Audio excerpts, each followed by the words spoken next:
বাইকের spark plug দেখে আপনারা কীভাবে বুঝবেন যে আপনাদের বাইকের ইঞ্জিন কন্ডিশন ভালো আছে নাকি এবং বাইকটি কি ওভার ফুয়েল বার্ন করছে কি না, এটা কীভাবে বুঝবেন? তো আজকের ভিডিওটিতে আমি খুব সহজভাবে এই জিনিসটি আপনাদেরকে ক্লিয়ার করে দিব। সো দেখতে হলে আমার এই চ্যানেলটি সাবস্ক্রাইব করে ভিডিওটি অবশ্যই লাইক করে দেবেন।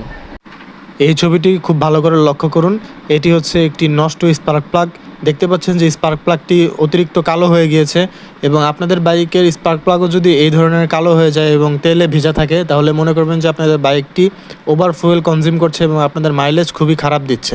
অবশ্যই এই জিনিসটি আপনারা চেক করে নেবেন, এবং আমি আপনাদেরকে এখন ভালো একটি স্পার্ক প্লাগের ছবি দেখাবো। এখানে আপনারা দেখতে পাচ্ছেন যে দুটি স্পার্ক প্লাগ দেখতে পাচ্ছেন। এই স্পার্ক প্লাগগুলো একদমই ফ্রেশ রয়েছে এবং এগুলো একটু বাদামি বর্ণের। যখন আপনারা বাইকের স্পার্ক প্লাগ দেখবেন যে বাদামি বর্ণের রয়েছে, তাহলে আপনারা ধরে নেবেন যে আপনাদের বাইক ঠিকঠাকভাবে ফুয়েল বার্ন করছে এবং স্পার্ক প্লাগের কন্ডিশনও কিন্তু খুব ভালো রয়েছে।